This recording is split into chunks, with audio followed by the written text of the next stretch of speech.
Good morning বন্ধুরা, good morning from আমার পাড়া। তো সকাল সকাল অনেক সকালে উঠেছি আর ট্রিপ পেয়েছি হচ্ছে 3 ঘন্টা পর। হ্যাঁ, সকাল 6টার সময় উঠেছিলাম। সকাল 6টা থেকে এখন হচ্ছে সকাল 9টা বাজে। সকাল 9টার সময় ট্রিপ পেয়েছি, তো বুঝতে পারছো কতটা চাপে। সকাল 9টার সময় বাই ট্রিপ পেয়েছি, কাজে যাওয়ার কোনো ইচ্ছাই নেই। সত্যি কথা বলতে আগের দিনও কাজে গেছিলাম। আগের দিন অ্যাকচুয়ালি গাড়ির কিছু জিনিসপত্র কেনার জন্য গাড়ি নিয়ে বেরিয়েছিলাম। তো গাড়ির টাইমিংয়ের কাজ করাতে হবে, একটু আওয়াজ হচ্ছে গাড়িতে। তো আওয়াজটা সবসময় হচ্ছে না, মাঝে মাঝে হচ্ছে। ধরো গাড়ি চলছে, যখন এসি চলে না, এসি চললে তো ইঞ্জিনের প্রেশার বেশি পড়ে, সকলেই জানো। তখনই আওয়াজটা মাঝে মাঝে হচ্ছে, আর হালকা হচ্ছে। মানে যে গাড়ি চালাচ্ছে সেই বুঝতে পারবে, যারা পেছনে বসে আছে তারা কেউ কিচ্ছু বুঝতে পারবে না। তো এরকম ব্যাপার। 1C10-9 কোনটা? কোনটা গো? 1C10-9 সোজা গিয়ে ডান দিকে ছোট পার্ক। হ্যাঁ, বুঝে গেছি।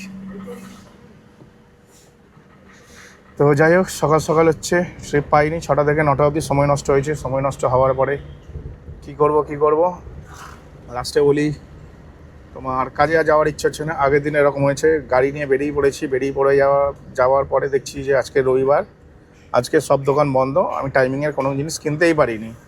তো গাড়িটা চললেও আওয়াজ, গাড়ি পুরো স্মুথ, কোনো ব্যাপার না। কিন্তু সত্যি কথা বলতে 1,00,000 কিলোমিটার চলে গেছে। হ্যাঁ, মানে 1,00,000 কিলোমিটারে টাইমিং করাতে হয়। সেটা কোম্পানির যদি থাকে, তো কোম্পানির বেলা তো আমি 1,00,000 কেন, 1,20,000 কিলোমিটার চালিয়েছিলাম। 20 বলছি, 1,20,000 চালিয়েছিলাম। ঠিক আছে, 1,20,000 চালানোর পরে টাইমিং করেছিলাম। তাও টাইমিং পুরো ভালো ছিল। আমাকে বললো, মিস্ত্রি বলেছিল যে করার দরকার ছিল না। তো যাই হোক, আমি করে নিয়েছিলাম। 1,20,000 চলে গেছিলো।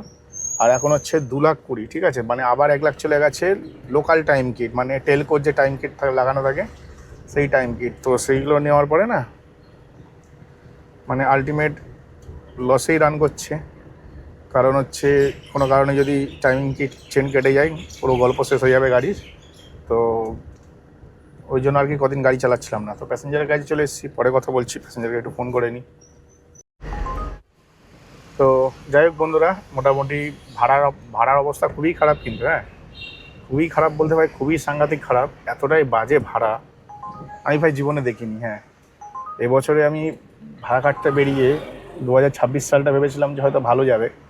কিন্তু 2026 সালে ভাই শুরু থেকেই ভাই ভাড়ার অবস্থা খারাপ। যত দিন যাচ্ছে ভাই তেলের দাম বাড়তে থাকছে, মেনটেন্যান্স কস্ট বাড়তে থাকছে। মানে দেখো, এক্সপেন্স রেশিও তো বাড়ে না, সব কিছুর দাম বাড়তে থাকে বছরের পর বছর। পার ইয়ার অ্যাভারেজ এক্সপেন্স রেশিও 4-5% গেন হয়। ঠিক আছে, তো সেই ক্ষেত্রে 4-5% কিন্তু ভাড়া বাড়ে না, উল্টে কী বলবো, 30-40% ভাড়া কমে গেছে। বুঝতে পারছো, ভাড়ার যে অ্যামাউন্টটা সেটা কমে গেছে। ভাড়া কমেনি, প্যাসেঞ্জারের অ্যাবিলিটি আছে, কিন্তু অ্যামাউন্টটা অনেক কম, অত্যাধিক কম। তো এই কারণে না গাড়ি চালাতে ইচ্ছা করে না। এক্ষুনি আমি না একটা বাম্পারে উঠে গেছিলাম জোরে। মানে একদিকে তোমাদের সাথে কথা বলছি, ঠিক আছে, কথা বলার চক্করে আগের দিনে একটা অ্যাক্সিডেন্ট হয়ে গেছিলো, ছোট্ট অ্যাক্সিডেন্ট। ওইগুলোকে অ্যাক্সিডেন্ট বলে না, ঠিক আছে। জাস্ট টাচ করে দিয়েছিলাম ব্যাক গিয়ারে দিয়ে। আর আজকে এখন যেটা হলো না, গাড়ির হচ্ছে সকালে এমনিই ভোগে চলে গেছে, তার মধ্যে ভাই এরকম বাম্পার কেন বানিয়ে রাখে আমি বুঝি না। যে বাম্পারে হাইট ভাই মাথা খারাপ করে আমার মতো। মানে কোনো বাইকার যদি ভুল করে ওই বাম্পারে উঠে যায় না, সে স্পট ডেথ হয়ে যাবে বা হাত পা ভেঙে যাবে গ্যারেন্টি, পড়ে গিয়ে। আর 4 চাকা যদি উঠে যায় কী হবে? 4 চাকা ওই সকার পকারগুলো ভোগে চলে যাবে, কাঁচি বাচিগুলো ভোগে চলে যাবে। তো কাল রাতেরবেলায় আমি একটা এতে উঠেছিলাম, বাম্পারে উঠেছিলাম। আর আজকের এখন আবার একবার বাম্পারে উঠে গেলাম। বুঝতে পারছো, আজকে এখন হচ্ছে আমি বাম্পারে উঠে গেলাম। মানে অ্যাকচুয়ালি আমি জানতাম ওখানটা বাম্পার আছে, কিন্তু খেয়াল করতে পারিনি। মানে কথা বলছিলাম প্লাস ভাড়া ঢুকছিলাম, মোবাইলের দিকে তাকাচ্ছিলাম। এই সব মিলিয়ে একটু গন্ডগোল হয়ে গেল। তো যাই হোক, অনেক কষ্টে ফার্স্ট ট্রিপ নিয়ে এলাম। হ্যাঁ, অনেক কষ্টে ফার্স্ট ট্রিপ নিয়ে এলাম। 3 ঘন্টা পর ফার্স্ট ট্রিপ পেলাম। আর এই 3 ঘন্টায় না ফার্স্ট ট্রিপ নিয়ে আসতে ভাই অবস্থা খারাপ হয়ে গেছে। হ্যাঁ, এই 3 ঘন্টায় ভাই ফার্স্ট ট্রিপ নিয়ে আসতে আমার অবস্থা খারাপ হয়ে গেছে। কারণ হচ্ছে 3 ঘন্টায় ফার্স্ট ট্রিপ পাওয়া মানে তুমি বুঝতে পারছো তোমরা। তো আগের দিন না সন্ধ্যে 6টার সময় পাস অ্যাক্টিভেট করেছি, তাই আমার গায়ে লাগছে না ব্যাপারটা। ঠিক আছে, নয় কিন্তু এইগুলো গায়ে লাগার ব্যাপার। ওখান থেকে ময়লা তুলছে, যা গাড়িটা ঘুরিয়ে নিলাম এদিকে। আগের বারে হচ্ছে ফার্স্ট ট্রিপ নিয়ে এসে প্রচণ্ড গায়ে লেগেছিলো, আর আজকেরও তাই হলো।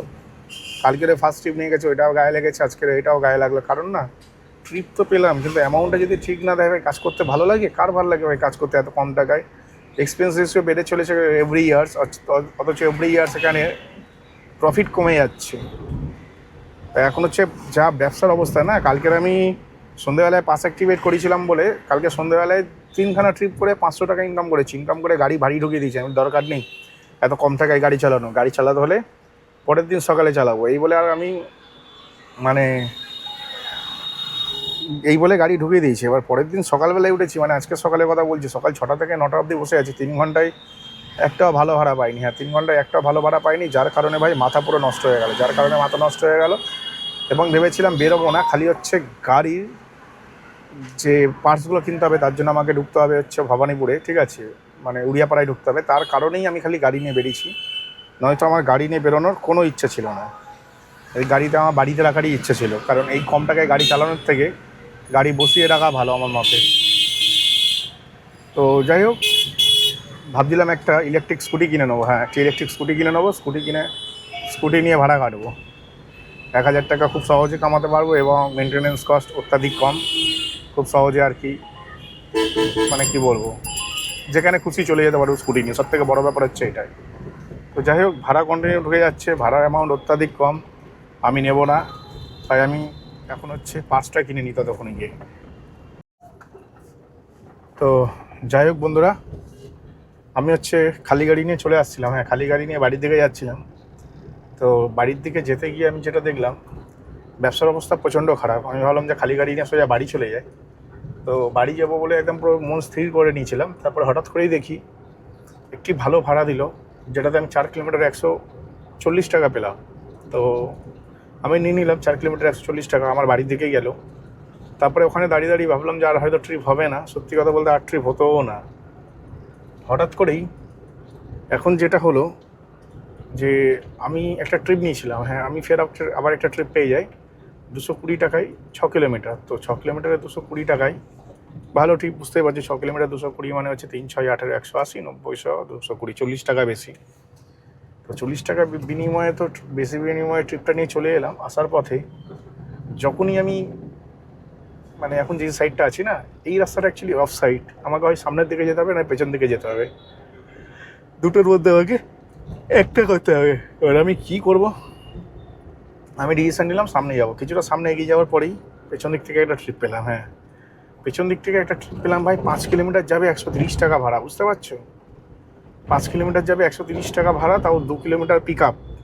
আমি সাধারণত 1 কিলোমিটার অবধি পিক আপ করি। তো আমি ভেবে দেখলাম খালি গাড়ি নিয়ে এদিক ওদিক লাগাতে গেলেও আমার প্রায় 1-1.5 কিলোমিটার তেল চলে যাবে। বুঝতে পারছি কী বলছি?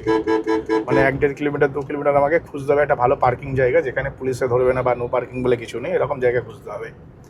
তো সেক্ষেত্রে আমি ভেবে দেখলাম 2 কিলোমিটার পেছন দিকে গিয়ে ট্রিপটা নিয়ে বেরিয়ে যাওয়াটাই ভালো হবে, কারণ এমনি তো আমার 1.5-2 কিলোমিটার এদিক ওদিক ঘুরতে হবে পার্কিংয়ের জন্য। তাই আমি নিয়ে সিদ্ধান্ত করলাম যে ঠিক আছে চলো নিয়ে চলে যাই। কিন্তু তা বলে 130 টাকা 5 কিলোমিটার, তো অত্যাধিক লস ভাই, অত্যাধিক লস। এরকমভাবে গাড়ি চালিয়ে কোনো লাভ নেই। এই কোম্পানিগুলো কীরকমভাবে আমাদেরকে লুটছে বা আমাদেরকে ধ্বংস করে দিচ্ছে সেটা তোমাদের বলি। যখন আমি বাড়ির এরিয়ার কাছাকাছি চলে গেছি, তখন কোম্পানি বুঝে গেছে একে যদি ভুলভাল ভাড়া দিই এ হচ্ছে বাড়ি চলে যাবে। বুঝতে পারছি কী বলছি? মানে আমাকে যদি ভুলভাল ভাড়া দেয় আমি বাড়ি চলে যাবো। কোম্পানি এটা ভালো মতন জানতো, তাই দিল কি 6 কিলোমিটারে 220 টাকা। বুঝতে পারছো? ইচ্ছা করে বেশি ভাড়া দিল। এবং যখন আমি প্যাসেঞ্জারকে ড্রপ আপ লোকেশানে কাছাকাছি চলে এসেছি প্যাসেঞ্জারে, তখন থেকে ভাড়া ঢুকছে ভাই 18 টাকা, 16 টাকা, 15 টাকা কিলোমিটারের ভাড়া। একটু আগে আমাকে 30 টাকা কেন 40 টাকা কিলোমিটারে ভাড়া দিল। এই কারণেই ভাড়া দিল, কারণ হচ্ছে কোম্পানি জানতো ছেলেটি বাড়ি চলে যাবে যদি একে ভালো ভাড়া না দিই। আমাকে সার্কুলেট করার জন্য, আমার মতন এরকম সমস্ত ড্রাইভারকেই পুরো মার্কেটে ঘোরানোর জন্য কোম্পানি কী করে, একটা ভালো ভাড়া দিয়ে দেয় যেন ছেলেটি বাড়ি না যায়। আর যেই ভালো ভাড়াটা নিয়ে তুমি বাড়ি থেকে আরও 10 কিলোমিটার দূরে হয়ে যাবে, তখন তোমাকে আবার নর্মাল ভাড়া দেওয়া শুরু করবে। নর্মাল ভাড়া মানে 15 টাকা কিলোমিটার, 16 টাকা কিলোমিটার, 18 টাকা কিলোমিটার, এরকম নর্মাল ভাড়া দেওয়া শুরু করবে। তো সব দিকে চিন্তাভাবনা করে দেখলাম যে আমি এখন ভাড়া পেয়েছি, যেই ভাড়াটি পেয়েছি সেটা বাড়ির দিকেই যাবে। আমি বলি চাই একে নিয়ে চাই, সেরকম হলে নয় বাড়ি চলে যাবো। বুঝতে পারছো? ব্যবসা করতে হবে, ওরকম কোনো ব্যাপার নেই যে ব্যবসা করতেই হবে।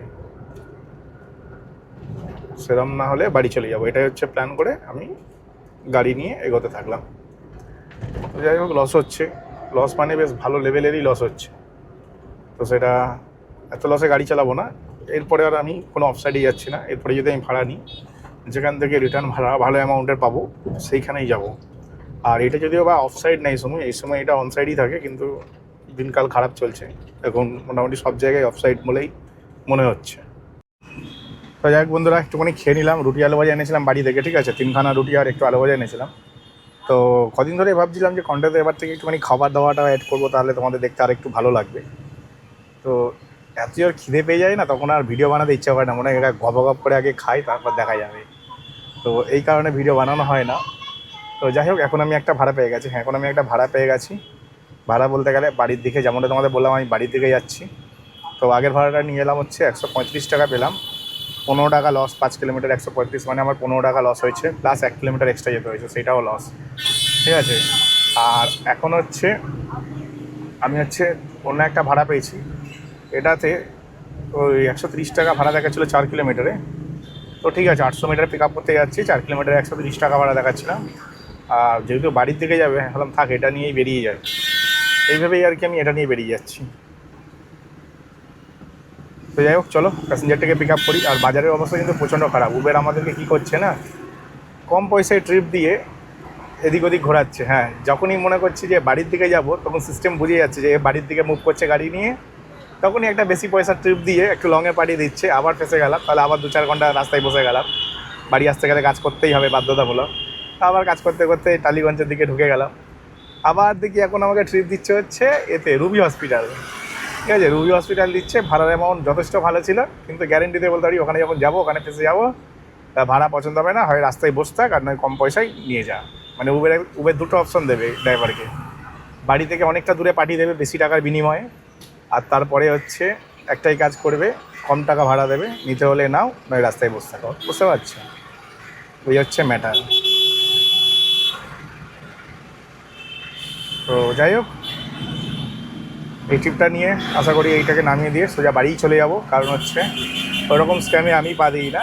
তখন গেছিলাম, একটুখানি টাকার দরকার ছিল, আর মিনিমাম একটা 5 কিনলে 183 টাকা নেয়। তো 1800 টাকার ব্যবসা করলে তাহলে 10% কমিশন হিসেবে অ্যাডজাস্টমেন্ট হয়ে যায়।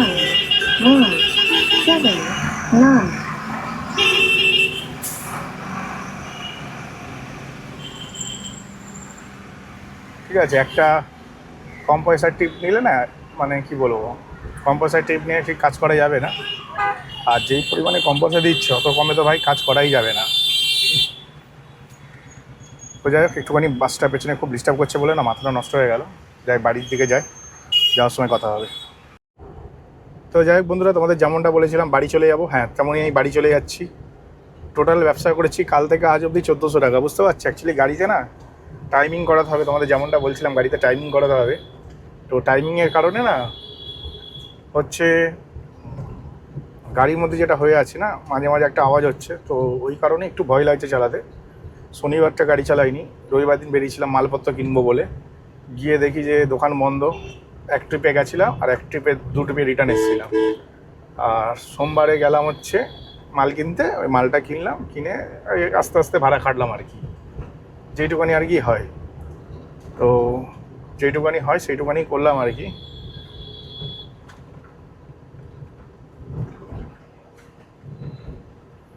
তো যেইটুকানি আর কি ইনকাম করা যায় আর কি, সেইটুকানি করলাম রিস্ক নিয়ে। মাঝে মাঝে এই আমি এখন এসি চালিয়ে বাড়ি যাচ্ছি, ঠিক আছে। অ্যাকচুয়ালি না এই সময়টা এত গরম জাস্ট নেওয়া যাচ্ছে না, মনে হচ্ছে এসি চালিয়ে যাচ্ছে ঠিকই কথা, তেল পুড়ছে, কিন্তু শান্তি জীবনে শান্তি আছে ভাই এসি চালিয়ে। তো যাই হোক, তেল খরচা করবো কিন্তু শরীরটা ভালো থাকবে, বুঝতে পারছো। তো এই কারণেই এসি চালিয়ে বাড়ি যাচ্ছি। আর তোমার প্রচণ্ড গরম আজকে, মানে এই গরমে নন এসি গাড়ি তো চালানোই যাবে না, আর এসি ছাড়া গাড়ি চালানোই যাবে না। এসি ছাড়া আমি এমনি গাড়ি চালাইও না, ঠিক আছে। আমার যতক্ষণ ইঞ্জিন অন থাকে, ইঞ্জিন অন মানে এসি অন, সে প্যাসেঞ্জার থাকুক বা না থাকুক, হ্যাঁ যখন দরকার লাগে না, গরম লাগছে না, ঘাম হচ্ছে না, তখন এসি বন্ধ করে রাখলাম, দ্যাট ইজ ফাইন। তো যাই হোক, গাড়িতে একটা আওয়াজের কারণেই আমি অ্যাকচুয়ালি রিস্ক নিয়ে চালাতে পারছি না। শনিবার দিন গাড়ি বসেছি, রবিবার দিন গেল, সোমবার দিন গেল, আজকে কিনতে গেলাম। তো রবিবার সোমবার মিলিয়ে 1400 টাকার ব্যবসা করেছি। তো ঠিক আছে, 1400 টাকার ব্যবসা করেছি। আর এই 1400 টাকাটা কিন্তু নেট ইনকাম, কারণ আমি কোম্পানিকেও কিছু দিইনি, আর গাড়িতে তেলও ভরিনি, এই কারণেই ভরিনি কারণ আমার গাড়িতে তেল ভরে রেখেছিলাম আগের দিন। আমি জানতাম এরকম সিচুয়েশন আসবে, তো বেশি তেল থাকলে তখন এই সময় কাজে লাগে। এই সময় যদি আমি তেল ভরি, কোম্পানি টাকা দিই, তাহলে আমার কী থাকবে? কিছুই থাকবে না। তো সেই হিসেবে 1400 টাকা দেখতে গেলে ভালোই ইনকাম করেছি। আর এখন তো সবে দুপুর 1টা বাজে, হ্যাঁ 1টাও বাজিনি, 1:45 বাজে। তো 1:45 সময় বাড়ি ফিরে যাচ্ছি। ঠিকই আছে, খারাপ না, খুব একটা খারাপ না, যথেষ্ট ভালো একটা ইনকাম জেনারেট করে বাড়ির দিকে যাচ্ছি। এই গাড়ি নিয়ে, যেই গাড়িতে একটা আওয়াজ হচ্ছে, সামটাইমস মনে হচ্ছে টাইমিং চেনেরই আওয়াজটা হচ্ছে হালকা হালকা, মানে সবসময় যে আওয়াজ হচ্ছে তা না, গাড়ি একদম পুরো মাখনের মতো স্মুথ। হঠাৎ করে দেখি এরকম একটা আওয়াজ হচ্ছে, ঠিক আছে। তো আওয়াজটা হচ্ছে টাইমিং চেন থেকেই আসছে, আমি একটুখানি গ্যারেন্টি দিয়ে দিতে পারি। আর আওয়াজটা হচ্ছে যেদিকে টাইমিং চেন লাগানো থাকে তার উল্টো দিক দিয়ে আওয়াজ হচ্ছে। হতে পারে ডিজেল ফিল্টার থেকেও হতে পারে আওয়াজটা, কারণ হচ্ছে ডিজেল ফিল্টারটা হয়ে গেছে প্রায় 1 লাখের ওপরে চালিয়ে দিয়েছি, 1,01,000 কিলোমিটার চালিয়ে দিয়েছি, ডিজেল ফিল্টার এখনও পাল্টাইনি। তবে টাইমিংয়ের কাজ করতে গিয়ে ভাই ফেটে যাচ্ছে, এটা করে নিই। এরপরে ডিজেল ফিল্টার পাল্টাবো, তারপরে সামনের ডিস্ক প্যাড তো কিনে রেখেছি বাড়িতে, ওইটা পাল্টাবো। আর তারপরে হচ্ছে একটা সকার পাল্টে তারপরে হ্যান্ড ব্রেকের কাজ করাবো। তো সব মিলেমিশে কিছু কাজ আছে, তারপরে একটু বডির কাজ করি, একটু চ্যাসিসের কাজ করাবো শীতকালে, সেটা মানে ডিসেম্বর থেকে জানুয়ারির মধ্যে করাবো। এই সময় আর কি খুব ঠান্ডা থাকবে, আমার কষ্ট হবে না। 10 বার গিয়ে দাঁড়িয়ে থাকবো, 10 ঘন্টা বসে থাকবো রাস্তায়, কোনো অসুবিধা নেই। তো এই হচ্ছে প্ল্যান। তো যাই হোক, আজকের ভিডিওটা আমি এখানেই শেষ করলাম। আজকে যা ইনকাম করলাম তোমাদের বলে দিলাম, যথেষ্ট ভালো ইনকাম করেছি, খুব একটা খারাপ ইনকাম করিনি। যা ইনকাম করেছি আমি খুশি আছি। তবে হ্যাঁ, বাজারটা বসে গেছে, আর একটু বাজারটা উঠলে পরে গাড়ি চালিও।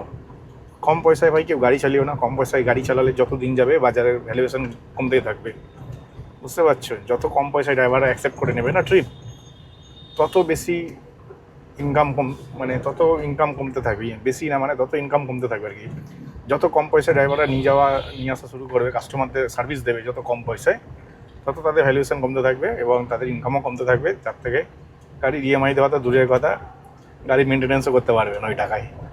তো আমি নেক্সট গাড়ি কিনবো, কিছুদিনের মধ্যে হয়তো আমি নতুন গাড়ি কিনবো, একটা ইভি কিনতে পারি, ঠিক আছে। ওইটাই টার্গেট আছে, ইভি কেনার। আর ক্যাশে কিনবো আমি, নো ইএমআই, ঠিক আছে। কোনো টিএমআই না, পুরো ক্যাশে গাড়ি কিনবো। আর নতুন গাড়ি কিনবো। তোমরা জানো যে সোমেনদা কিন্তু সেকেন্ড হ্যান্ড গাড়ি কেনে না, ঠিক আছে। সোমেনদা যা কেনে নতুন কেনে, সেকেন্ড হ্যান্ড কোনো কিছু পছন্দ করি না। আজকাল তো লোকে সেকেন্ড হ্যান্ড মালকেও বিয়ে করে নিচ্ছে। খারাপ লাগবে হয়তো ভাষাটা, মাল, কিন্তু এটাই সত্যি ভাই। অন্যের বউকে বিয়ে করে নিচ্ছে, আমাদের বাড়ি এরকম অনেক কটা আছে, খালি টাকার জন্য, আর কিছুই না। তো ভাই আমার টাকা লাগবে না, ঠিক আছে। সেকেন্ড হ্যান্ড টাকা সেভ করারও দরকার নেই, নতুন গাড়ি কিনবো। অনেক আমার সেকেন্ড হ্যান্ড গাড়ি সাজেশন দিচ্ছিল যে সেকেন্ড হ্যান্ড সিএনজি কিনে না 5-6 লাখে হয়ে যাবে। তাই 5-6 লাখ টাকা আমি সেকেন্ড হ্যান্ড সিএনজিতে দিতে পারবো, আর 6 লাখ টাকা বেশি ইনভেস্ট করে এটা 13 লাখ টাকা দিয়ে আমি ইভি কিনে নেবো, ঠিক আছে। তো এরকমই প্ল্যানিং আছে, দেখা যাক কী হয়। বাড়িতে যাই, বাড়ির কাছে এসেই গেছি, বাড়িতে ঢুকে যাবো। তো চলো টাটা, ভিডিওটা এখানেই শেষ করছি। ভিডিওটা কেমন লাগলো অবশ্যই কমেন্ট সেকশানে জানিও।